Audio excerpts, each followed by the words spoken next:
I know what you're thinking. And yes, this entire episode is just going to be me shouting, release the Snyder Cut. Or restore the Snyderverse on Netflix or some shit like that. What are they saying now? Sell the Snyderverse to Netflix. That's what we're doing instead. Instead of doing an actual nuanced story, let's just say that for a bit, and everyone will be happy. Because we released the Snyder Cut and it sucked.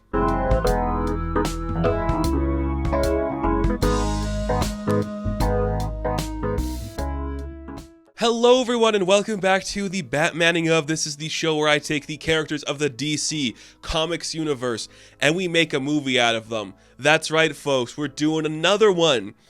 Probably the biggest episode to date. Not true. I didn't do as much prepping for this one as I have for other ones. Just because, I don't know, there's something kind of just salty in the air about doing a Justice League movie. I honestly don't think you should do it for a while. And if you do a Justice League movie, do you do the 7? I don't know. Either way, we're doing Justice League today. Had to be done. I've had this one kind of in the back of my mind for a while where I was like, okay, do I actually do it? Do we just do Martian Manhunter? I don't know. The key thing about this episode, and something I'll make abundantly clear, is the heart of this movie has to be Martian Manhunter. The heart of the Justice League is Martian Manhunter. So if I'm doing this, it's got to be because we're doing Martian Manhunter. So that's what it is. The Justice League. Do you like the Justice League? I always ask people that. I don't know what people say that often. Every time, people I know in my life who read comic books like me, they're like, yeah, of course I like the Justice League. And if I'm like, what's your favorite run? They're like, the animated series. So I'm like, yeah, that's probably it, isn't it? Like, do anybody else really care? You know, the animated series is great.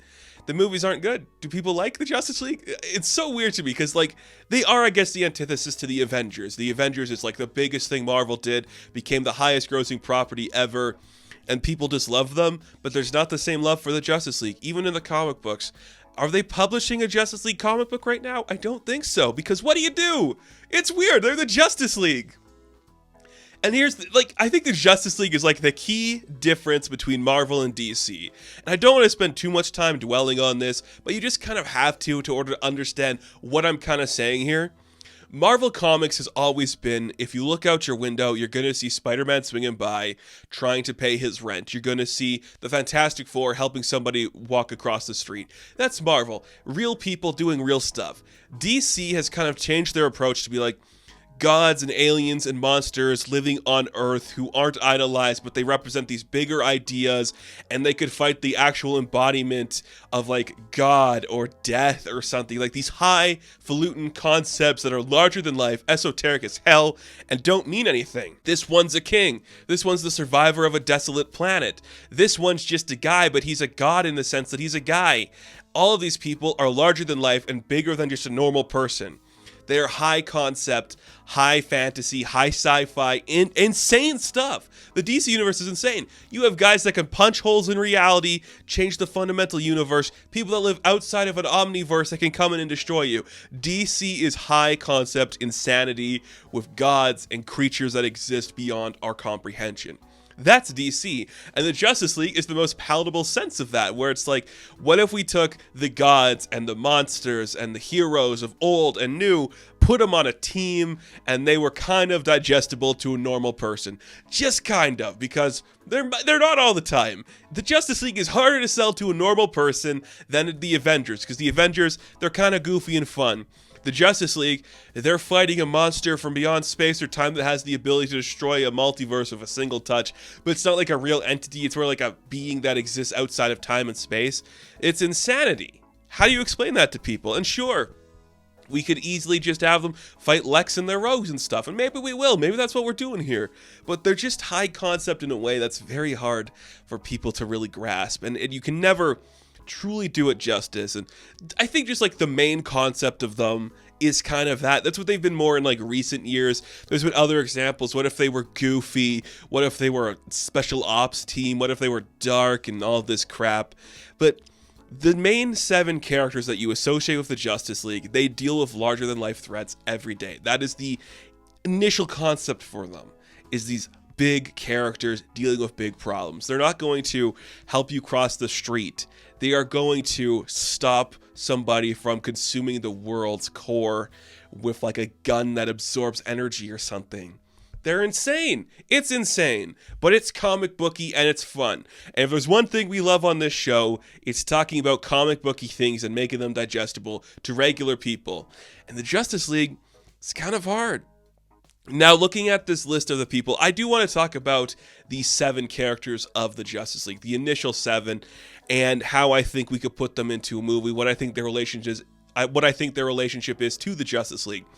I have talked about 6 of these 7 characters. Like I said, we'll talk about Martian Manhunter in a minute here, but let's get down to the other characters that I want to represent in the Justice League. The Justice League people know.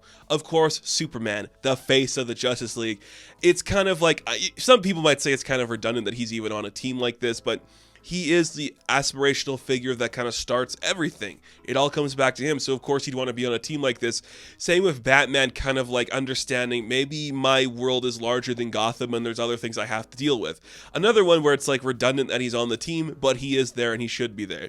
My honest opinion, there are 2 key members of the Justice League that should be people that are talked about in every single team or whatnot. Number 1, Wonder Woman. She should be the leader of the team. Should always be her. You can have secondary members like Superman and Batman always be there, but it should be her leading the charge most of the time because she is an ambassador of peace, and that means dealing with larger-than-life threats. That is what she is going to do. She's a key member of this team. And Martian Manhunter. I talked about this. I always say this to people. He is the vision of the Justice League. When I say that, I mean you cannot have an Avengers team without the Vision on it, or else what are you doing? Martian Manhunter occupies that same space. He is the correspondent of what the Justice League is. A man out of place in his own world coming to Earth to protect that needs to be protected. Larger than life threats, dealing with everything. It comes back to Martian Manhunter. He should be the heart of your team. He's the one that keeps everybody together. There are stories where when he is gone, things fall apart. He keeps it all together. It's all because of Jean that things work out. He needs to be your leading member. And of course, you have a revolving door of other characters. You can pick who you want between Barry or Wally. There always should be a Flash nearby too. You can pick who you want between Hal or John or Kyle. You can pick whoever you want. And Aquaman's kind of the forgotten one. It's like, is he really on the team? Modern stories don't really have him as the center of the team. But I do think he's important. He does represent, like, we have, like, people of, like, the sky and of land. Why not the sea? Who cares? I love Aquaman. I like all these characters, and I would like to see them be in a good movie, you know, as a Justice League. And I guess with that, we do have to talk about the live-action interpretations we saw. Smallville tried it, I guess. Did they? Maybe. Who knows? The CW teased it. Did they? Really? Who knows? And that leads us to the Justice League and then Zack Snyder's Snyder Cut. 2 terrible movies in their own right. Now, I remember leaving the theater watching the Justice League one and being like, okay, I guess that's what you had to do. I thought it was fine. The more I thought about it, I'm like, oh yeah, this sucks. Bad interpretations of every character, no chemistry, forced jokes. The Snyderverse shit, not good, and I don't want to spend any more time talking about it. Bad interpretations all around. The DCEU really fucked up these characters for a very long time. It was just bound to happen, and it did. We got nothing good from any of them. But it happens, you know? It happens. Sadly, that's where we live. Oh, it sucks, but you know how it is. Just shitty. But let's talk about a movie. Let's make a movie of these characters. You know, we gotta. We gotta.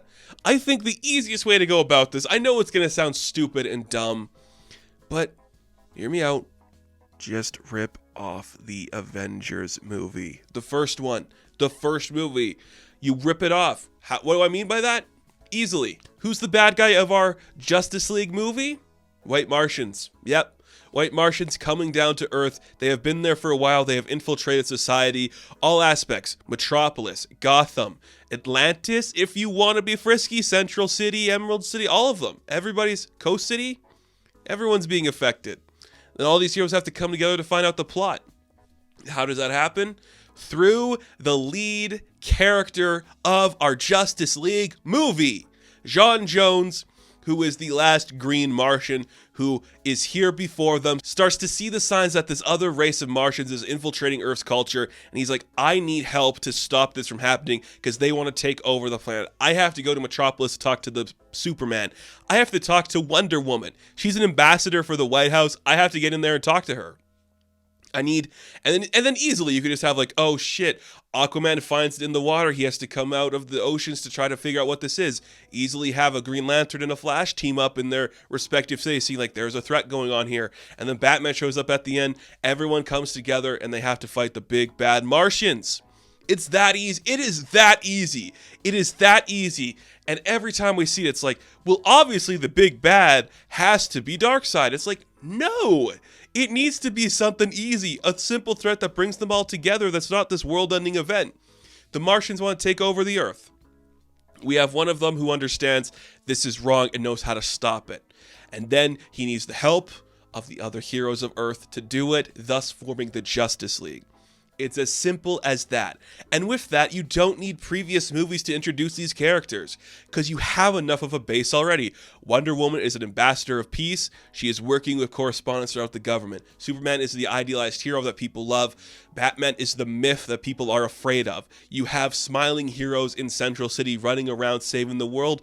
You have an architect living in Coast City, helping his former partner deal with Earth problems now that he's no longer Green Lantern. You have a man of the sea coming to rise above the tide to help people. All because this Martian from Earth understands what happened to his people cannot happen to this other planet.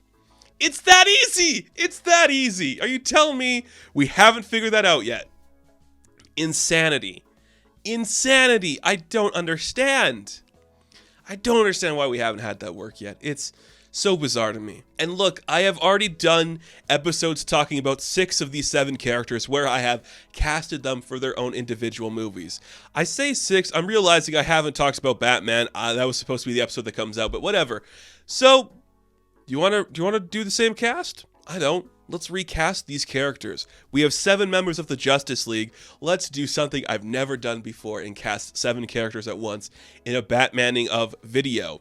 You ready for this? Oh man, is it gonna be fun. Let's start with casting Wonder Woman. I wanted to find an actual Greek actress, so I found Iphigenia Zola. I believe that's how you pronounce her name. Look, she looks the part. I think she's kind of fun. Works for me. Superman, I've talked about this in other places. Cameron Kelman, I think would be a really good fit for him. He looks cute, looks fun, really fits the vibe I'm going for. For Batman, I wanted a more imposing figure, a little bit older than some of these other characters. I picked Stephen Manas, who is appeared in some episodes of Ted Lasso. Works for me. For Martian Manhunter, I picked David Castro, who has worked on a lot of those more like procedural shows on, network television. He's a big, bulky guy, could really pull it off. Think that would work well.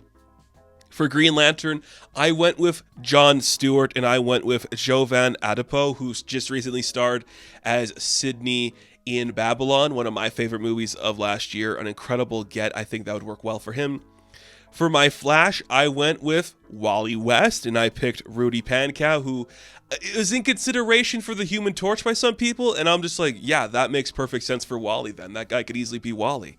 And for Aquaman, I went with Josh Whitehouse, who is currently starring in Daisy Jones and the Six.